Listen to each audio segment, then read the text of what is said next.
Action! Ça m'a manqué de faire ça. Bonjour, j'espère que vous allez bien. Moi ça va super. Et bienvenue dans cette nouvelle vidéo.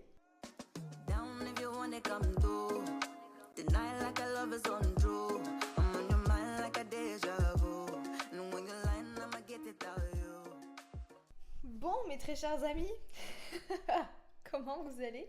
Moi ça va super, ça fait hyper longtemps, je sais.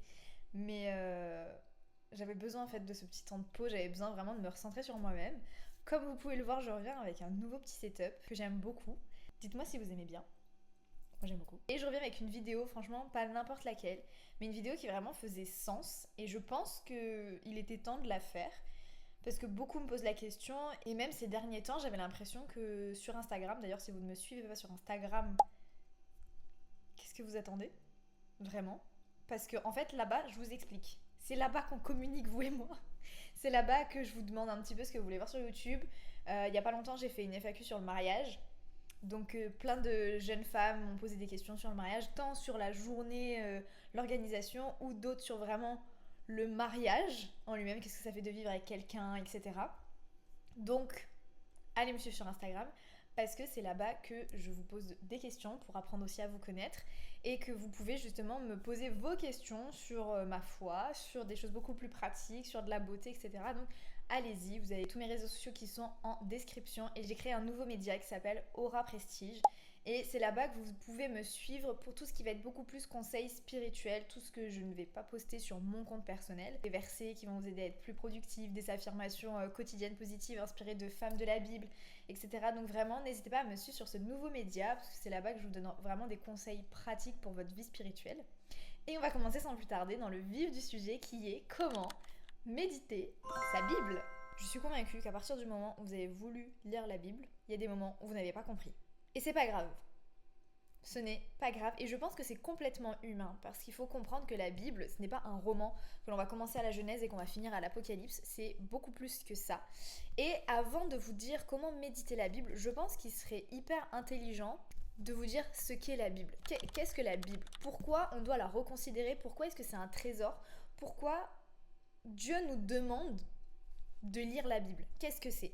La Bible, c'est un ensemble de 66 livres. Donc, en général, dans toutes les Bibles, au début, vous avez un sommaire. Et vous voyez, en fait, vous avez les différents livres de la Bible. C'est comme si chaque livre était vraiment un livre posé dans une bibliothèque et que cette bibliothèque était la Bible. Comme vous pouvez le voir, la Bible, elle est séparée par deux testaments, l'Ancien et le Nouveau. Quelle est la différence entre l'Ancien et le Nouveau? L'Ancien Testament se base sur l'Ancienne Alliance. On va parler par exemple de la création de l'univers, de la création de l'homme, vraiment beaucoup de livres historiques, mais on va le détailler un petit peu après. Tout ce qui va être fait avant la venue de Jésus. Vraiment, c'est comme si la Bible, elle était séparée en deux. Vous avez avant Jésus, après Jésus. Avant Jésus, il y avait une alliance qui avait été faite avec un des hommes de Dieu. Grâce à cette alliance, il y avait eu des lois qui avaient été mises en place, des commandements, et les hommes étaient sauvés par leurs actions.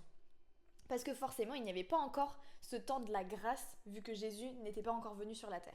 L'Ancien Testament se base beaucoup sur des rites et sur des pratiques, notamment les premiers livres de la Bible. Quand on regarde par exemple dans Exode, la fin d'Exode, c'est vraiment que des rites, des pratiques de comment il faut faire des sacrifices, comment doit être construit le temple, comment, comment la petite table à côté d'une autre table doit être faite, etc.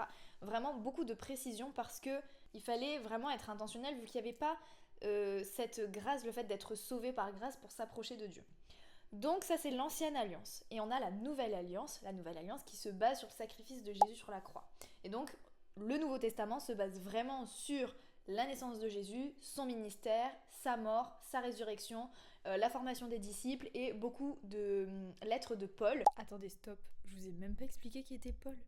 Bon, en gros je vous explique. Paul à la base, il persécutait les chrétiens. Sauf qu'un jour, il a littéralement été touché par la grâce. Il a eu la révélation de qui était Dieu, qui était Jésus, etc. Et il a eu envie de partager cette bonne nouvelle au monde entier. Donc c'est ce qu'il a fait et il a écrit plein de lettres à plein d'églises. Il va aller de ville en ville pour pouvoir prêcher l'évangile, pour pouvoir finalement faire le travail d'un missionnaire et d'exhorter les églises. Et bien évidemment, on a également des prophéties quant à la fin du monde avec l'Apocalypse. Je pense que c'est le livre peut-être le plus redouté par les chrétiens de le lire parce que il annonce vraiment des vérités qui sont très troublantes et que nous on a du mal à imaginer avec notre entendement. Faut dire qu'il y a quand même des descriptions de monstres presque qui sont assez impressionnantes et qu'on peut avoir vraiment du mal à imaginer dans notre entendement humain, c'est un peu compliqué. Si je peux vous donner un conseil par rapport à tout ça, même par rapport à la Bible en elle-même, c'est de regarder, là peut-être que certains ne seront absolument pas d'accord avec moi, mais franchement un conseil que je peux vous donner, c'est de regarder sur Instagram et sur YouTube, vous avez des comptes, des chaînes YouTube qui imagent la Bible avec de l'IA. Alors je sais, l'IA ça fait pas l'unanimité chez tout le monde, mais honnêtement je pense que des fois, quand on imagine par exemple quand Moïse a séparé la mer en deux, on imagine deux petites vaguelettes comme ça qui séparent, mais en fait pas du tout. Ou quand on imagine l'arche de Noé, on imagine qu'il a plu trois gouttes et que c'était fini. Quand on imagine David et Goliath, on imagine un gars qui faisait peut-être 2 mètres et David il faisait 1,50 m alors que pas du tout. Et c'est pour ça je pense que des fois en tant que chrétien on a du mal à avoir envie de lire la Bible, c'est que surtout si des fois on est converti depuis des années ou alors qu'on a grandi dans une famille chrétienne, c'est des choses qu'on a entendues, on nous a rabâché des années, des années, des années. Maintenant quand on en parle, on se dit oui, bon bah voilà, rien de fou. Mais alors qu'en fait, si. Je vous conseille vraiment de regarder ces choses-là parce que ça va vous aider à reconsidérer la Bible et reconsidérer même la puissance de Dieu. Parce que Dieu est grand et parce que nous, quand on lit la Bible, on la lit comme si on lisait un roman et comme si c'était lambda, c'était normal. Et en fait, on minimise la puissance de Dieu parce que notre entendement humain n'arrive pas à concevoir une mer. C'est ouverte en deux, mais la mer, vous savez, la mer c'est profond. La mer, c'est pas un ruisseau. La mer, c'est immense. J'ose même pas imaginer quand le peuple a traversé la grandeur en fait de la mer de chaque côté en fait, des espèces de grands murs d'eau, enfin ça devait quand même être hyper impressionnant. Pareil quand on regarde les plaies d'Égypte, on imagine quelque chose par exemple quand il y a eu les sauterelles, oui il y a dû avoir 2-3 sauterelles mais pas du tout, c'était une invasion plus. Le fleuve a été transformé en sang. Vraiment priez pour que Dieu vous aide à reconsidérer sa puissance en fait et à vraiment voir qui il est parce que comme on dit oui la Bible c'est la Bible mais la Bible on l'appelle aussi la parole de Dieu, c'est la parole qui sort de la bouche de Dieu. Donc c'est pour ça que c'est hyper important et parce que je pense qu'aujourd'hui n'importe qui veut construire une vie spirituelle qui soit profonde, enracinée, vraie, sincère et qui aille dans les doubles sens, il faut lire la Bible. Parce que si tu ne fais que prier, bah c'est constamment toi qui vas parler à Dieu. Et je ceci, et je vais pas bien, et là ça va pas, et là j'ai tel problème, j'ai tel ceci, bénis-moi, donne-moi ceci, donne-moi cela. Mais à quel moment tu laisses Dieu te parler? Parce que je fais partie des personnes qui ont envie d'avoir une relation avec Dieu. Je ne suis pas dans une religion à pratiquer des rites, à pratiquer des choses par habitude. Non, si je le fais, c'est parce que j'ai envie de créer une relation avec Dieu. Mais quand tu crées une relation avec quelqu'un, tu lui parles, mais la personne te parle aussi et tu laisses la personne te parler. Sinon, c'est un monologue et tu crées pas de relation. Parce que la personne en face de toi va dire bah écoute ma belle, t'es bien gentille. Mais en fait, c'est tout le temps tu me parles de toi, mais est-ce que tu t'intéresses à moi? Est-ce que, par exemple, tu vas t'intéresser à Dieu pour qui il est ou pour ce qu'il va faire? Est-ce que tu vas aller prier parce que tu as une difficulté et tu veux que Dieu, dans sa grâce infinie, puisse t'épargner cette difficulté-là? Ou alors que tu veux absolument quelque chose et là, d'un coup, tu vas avoir un zèle incroyable parce que tu veux cette bénédiction. Mais est-ce que tu es prêt à faire, par exemple, le sacrifice de quelques heures de sommeil pour lire ta Bible? Pour laisser Dieu te parler, pour laisser Dieu rentrer dans ton cœur. Pour qu'il n'y ait pas que ce truc de tu me bénis, je veux que tu me bénisses, je veux que tu m'aides, je veux que tu fasses ceci, je veux que tu fasses cela. Non. C'est lui le créateur et c'est nous la créature. Parfois, la vie avec Dieu, ça va coûter. Ça va te coûter en sommeil. Ça va te coûter parce que oui, des fois, il y aura des moments qui seront pas faciles parce que c'est pas parce que tu es avec Dieu que tout se passera bien et que ce sera toujours tout beau, tout rose. Généralement, c'est pas le cas. Mais en fait, des fois, ces temps-là sont nécessaires pour que Dieu puisse sonder notre cœur et que nous-mêmes, nous puissions nous rendre compte l'état de notre cœur. Est-ce qu'on est vraiment en profondeur avec Dieu? Est-ce qu'on parle à Dieu que par intérêt? Ou est-ce qu'on désire être proche de son cœur, rentrer dans une intimité de cœur avec Dieu? J'ai envie de vous dire également d'avoir soif de connaître la Bible. J'en parlais récemment avec mon père et je lui disais mais j'ai envie de connaître la Bible. Mais quand je vous dis de connaître la Bible, c'est pas de pouvoir réciter le psaume 23, que ça fait 23 ans que je l'entends, ce psaume, et de me dire oui, l'Éternel est mon berger, je ne manquerai de rien. Ok, mais de pouvoir parler des histoires de la Bible, de pouvoir parler des personnages de la Bible avec précision. De pouvoir dire dans tel livre et dans tel chapitre et dans tel verset, il est écrit ceci. De vraiment être imprégné de la Bible. Parce que plus tu es imprégné de la Bible, ça veut dire que tu es imprégné de la parole de Dieu et ça veut dire que la parole de Dieu, elle vit en toi. Parce que si tu la comprends, c'est là aussi que tu pourras la mettre en pratique. Parce que juste mettre en pratique pour mettre en pratique, ça sert à rien. Mais il faut la comprendre. Et pour la comprendre, il faut aller chercher le cœur de Dieu. Qu'est-ce que tu veux faire pour te rapprocher de Dieu? De quoi tu as envie avec Dieu? Et c'est vraiment pour moi, la méditation de la Bible, c'est une chose. Des fois, oui, c'est pas facile, on comprend rien. Mais déjà, ton état de cœur va déterminer le temps que tu vas passer à lire la Bible. Je te parle pas du temps, les heures que tu vas passer, je te parle de la qualité du temps que tu vas passer devant Dieu. Si ton cœur est disposé à recevoir ce que Dieu a à te dire, il se peut qu'en lisant le même passage, un jour en étant disposé et un jour sans être disposé, en fait, il y aura un écart de compréhension qui sera immense. Parce que Dieu, il voit l'état de ton cœur. En fait, il sait que des fois, nous, on va pas comprendre ce que la Bible veut nous enseigner, ce que lui veut nous enseigner, mais il va nous faire grâce. Et dans sa grâce, il va nous révéler des choses. Il va nous révéler peut-être la signification d'un verset. Ou justement qu'un verset puisse faire écho à notre vie, à une situation, peut-être un trait de caractère qui est en nous qu'il faut absolument changer, etc.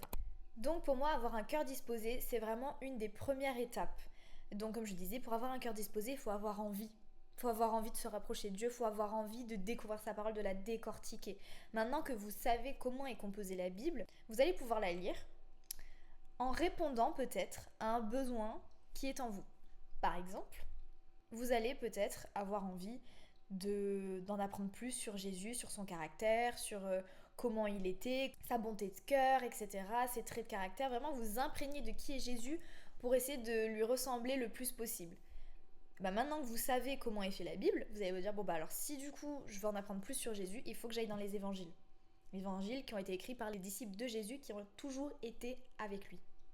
Si je veux en apprendre plus sur la fin du monde, sur les signes révélateurs, etc., de si c'est bientôt la fin ou pas, je vais dans l'Apocalypse. Si je veux voir la concordance entre ce que disaient les prophètes de l'Ancien Testament et les accomplissements dans le Nouveau Testament, je vais aller dans les livres des petits prophètes et des grands prophètes à la fin de l'Ancien Testament. Si je veux en apprendre plus sur les lois, sur les rites, les commandements, comment vivait le peuple d'Israël sous l'Ancienne Alliance, et bien du coup je vais aller dans le Pentateuque, donc les 5 premiers livres de la Bible, et les livres historiques, avec Ruth, Esther, etc. Bien évidemment, ce que je présente là, c'est une première façon de méditer la Bible. Ce n'est pas la version universelle et il ne faut faire que ça, loin de là. Ce que vous pouvez faire donc, quand vous partez de ce point-là, de la thématique entre guillemets que vous voulez aborder, le problème auquel vous voulez répondre, vous n'êtes pas obligé de lire un chapitre à chaque fois.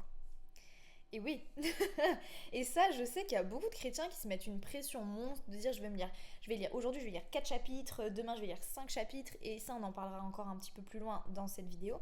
Mais quand vous faites un plan biblique, vous n'êtes pas obligé de lire un chapitre tous les jours pour construire une relation avec Dieu qui soit épanouie, sincère, fondée, etc. Maintenant, il faut voir ce que vous voulez. Il y a quand même j'ai quand même envie de mettre une nuance à ce que je dis, parce que mine de rien, il faut être intentionnel. Le but de la Bible, c'est vraiment de se plonger dans la Bible. Quand je dis vous n'êtes pas obligé de lire un chapitre tous les jours, moi, franchement, ça dépend. Si le chapitre il est à rallonge, je vais peut-être le couper en 2. Et parfois, c'est mieux de lire moins d'un chapitre, mais de vraiment apprendre des choses, que de lire 5 chapitres et vous allez refermer votre Bible et vous allez sortir de là dans le même état où vous êtes rentré. Ça n'aura rien fait, à part, vous pourrez vous dire, j'ai lu la Bible aujourd'hui, t'as vu Jésus, j'ai lu la Bible. Ça sert à rien. Désolée. J'avais dit que j'étais honnête. Mais donc, quand vous lisez votre passage de la Bible, que ce soit un chapitre ou moins, vous allez vraiment vous concentrer. C'est pour ça que je vous conseille de vraiment pas lire un long chapitre, parce que le but, ça va être de l'étudier et de le méditer. Mais pour l'étudier et le méditer, ça va prendre du temps. Vous connaissez sûrement la technique de méditation qui s'appelle VOAP. Verset, observation, application, prière. Par exemple, si on part sur la base d'un chapitre, vous lisez votre chapitre et vous allez repérer un verset qui vous marque, qui ressort du lot, qui vous touche, qui vous parle, etc. Donc ça, c'est le V, verset. Observation, c'est le contexte dans lequel il a été écrit, peut-être à qui il s'adresse, par qui il a été écrit, vraiment le contexte, etc. Vraiment l'observation du verset. Application, comme son nom l'indique, comment je peux l'appliquer dans ma vie. Comment est-ce que je peux appliquer ce verset-là dans mon quotidien, dans mes relations, dans ma foi, voilà, dans mon travail peut-être, dans mon mariage, dans mes amitiés, voilà. Et enfin, prière, la prière qui est associée à l'étude que vous venez de faire. Et ça, vous pouvez le faire tous les jours. Tous les jours, vous faites une petite étude. Ou alors, vous pouvez faire cette étude sur plusieurs jours. C'est pas un problème. De vraiment prendre le temps d'aller chercher, de passer vraiment du temps dans l'observation. D'aller chercher, d'aller fouiller. Et en fait, c'est que vraiment, ce que j'ai envie de vous dire, c'est n'hésitez pas à être hyper curieux avec la Bible. Vous avez une multitude d'ouvrages qui existent pour vous aider à lire la Bible. Vous avez les commentaires de texte. Vous avez vraiment des livres vraiment qui ne servent qu'à méditer la Bible, avec des références, avec des commentaires, le lien entre différentes versions bibliques. Vous avez une multitude de choses et juste il faut être curieux. Soyez curieux. Et ce n'est pas parce que vous allez prendre un verset et que vous allez le méditer pendant une semaine et donc en une semaine vous aurez lu un chapitre, mais par contre ce chapitre vous l'aurez vraiment décortiqué, etc., que quelqu'un qui va vous dire ah bah moi j'ai fini Matthieu en une semaine. Bah d'accord. Mais le plus important, c'est vous, votre foi, votre relation avec Dieu. Vous n'êtes en compétition avec personne. Mais on y reviendra après. Ce que je peux vous conseiller également, c'est vraiment de prendre des notes quand vous lisez la Bible. Même peut-être juste d'écrire ce que vous comprenez. Des fois, des choses bêtes. Par exemple, un tel a vécu jusqu'à tant d'années, l'autre tel s'est marié avec un tel. Par exemple, ce que je peux vous conseiller, c'est si vous commencez à la Genèse et que vous avez toutes les descendances, pourquoi pas écrire en fait la descendance, moi ce que j'avais commencé à faire, de Adam jusqu'à Jésus, avec les générations entre, etc. Des fois tout n'est pas hyper précisé, mais par exemple, entre ce monsieur-là et cet autre monsieur, il y a eu 7 générations, mais voilà, avec les hommes importants de la Bible, qui ressortent littéralement de la Bible. Et du coup, même de noter, alors un tel s'est marié avec cette femme-là, ensemble ils ont eu tel enfant. Ça vous permet de méditer la Bible et de connaître la Bible, de connaître vraiment ce qui s'est passé, de connaître les personnages, ce que Dieu a envie de vous apprendre en fait. De vraiment connaître les personnages, de connaître leur histoire. Des fois, vous avez tellement d'hommes de Dieu qui ont été utilisés de manière incroyable dans la Bible. Donc quand vous regardez vraiment dans les petites lignes, dans les détails de leur caractère, vous dites mais je suis comme ça moi aussi. Moi aussi je me limite. Moi aussi en fait, le nombre d'hommes qui ont été appelés par Dieu et le nombre d'entre eux qui ont répondu à Dieu ah non mais j'ai la langue embarrassée, je suis le plus petit de ma famille, qui est la plus petite de la tribu, qui est la plus petite tribu de tout le peuple. Et vous allez comprendre aussi qu'avec Dieu, vous allez pouvoir faire de grandes choses parce que ces hommes et ces femmes qui ont eu des destinées incroyables dans la Bible, c'était des hommes et des femmes comme nous aujourd'hui, avec les mêmes incapacités, avec parfois même la même foi qui des fois faille un peu, avec les mêmes peurs. Mais par contre, à un moment, ils ont choisi de se jeter à l'eau et de faire confiance à Dieu. Et c'est tellement inspirant de voir des hommes et des femmes et de se rappeler, c'était pas des demi-dieux, hein. C'était des hommes, quand on parle d'Abraham, quand on parle de Moïse, même quand on parle de la reine Esther, quand on parle de Ruth, ce sont des hommes et des femmes qui avaient les yeux fixés sur Dieu. Et si aujourd'hui, t'as l'impression que dans ta vie, ta foi, ça fonctionne pas, t'es loin de Dieu, t'as pas de destinée, ou du moins t'arrives pas à avancer dans ta destinée, etc., la seule chose qui te différencie d'eux, c'est le regard que tu vas porter à Dieu, l'importance de la parole de Dieu sur ta vie. Parce que oui, ces hommes et ces femmes, parfois, ont eu des moments de doute, mais ils ont choisi d'arrêter d'écouter leurs doutes pour se centrer sur Dieu. Et c'est pour ça que la parole, elle est importante. Parce que la parole, elle te fait des promesses pour ta vie qui sont incroyables. Il y a des bénédictions qui se renouvellent chaque jour dans nos vies. Et il y a également des bénédictions qui viennent de l'accomplissement des promesses de Dieu dans nos vies. Mais pour connaître les promesses de Dieu pour ta vie, Il faut que tu ailles là-dedans. Tu ne peux pas dire à Dieu que tu le sens pas, que tu es loin de lui, qu'il te parle pas si tu ne vas pas dans la Bible, si tu ne t'y plonges pas. C'est pas possible. Et tu ne peux pas dire que Dieu ne te parle pas, que la Bible, elle a aucune puissance, etc. si tu le fais quand ton cœur n'est pas disposé. Si ton cœur est disposé, que tu lis ta Bible avec vraiment intention, en étant vraiment intentionnel, en voulant chercher la face de Dieu, Dieu se laisse trouver par ceux qui le cherchent. Promesse de Dieu pour ta vie. Tu le cherches, tu vas le trouver. Tu veux apprendre à lire la Bible, à la connaître, à la méditer, mais Dieu va se révéler à toi.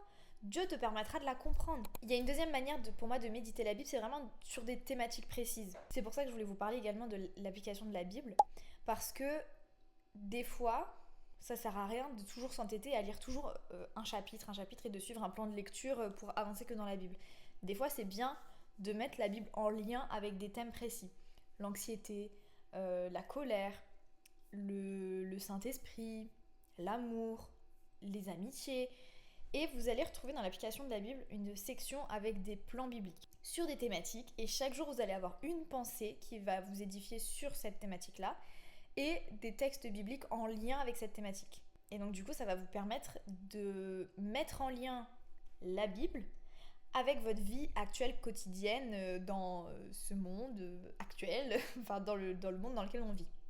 Voilà. Et ça va vraiment vous donner des clés pour votre quotidien.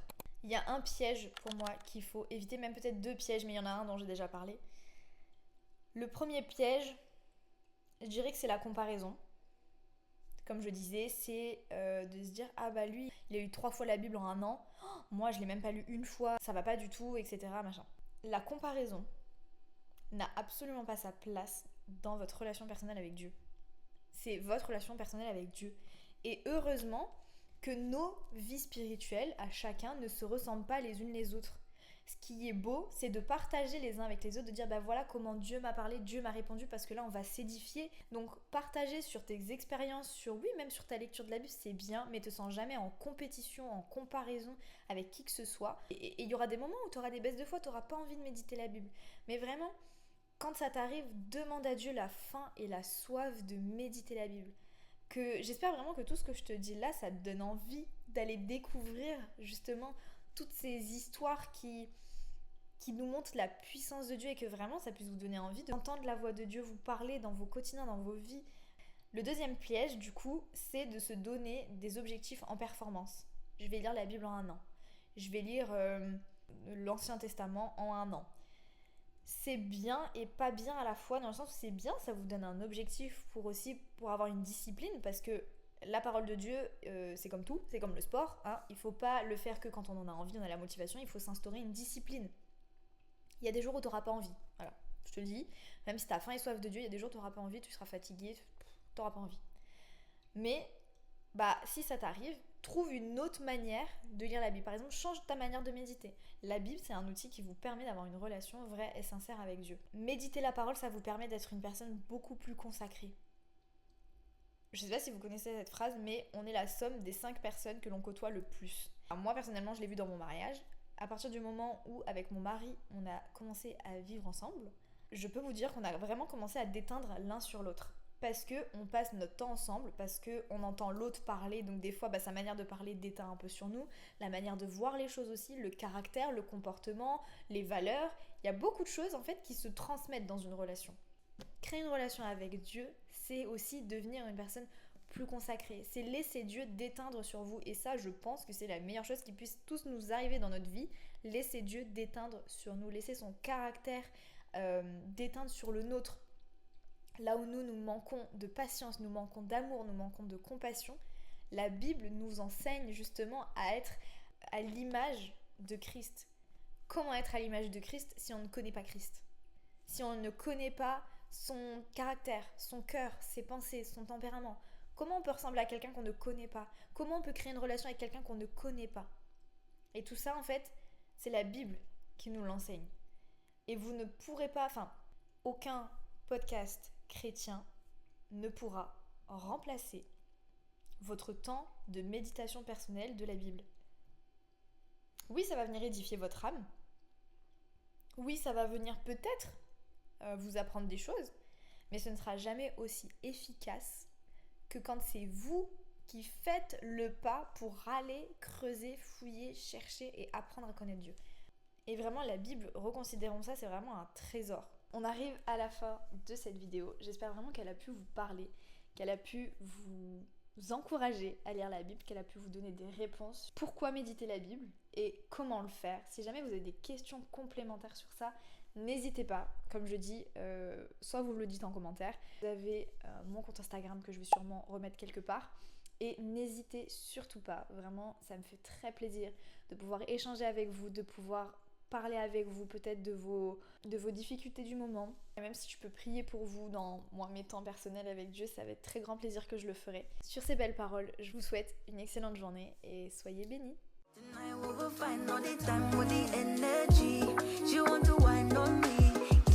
Tonight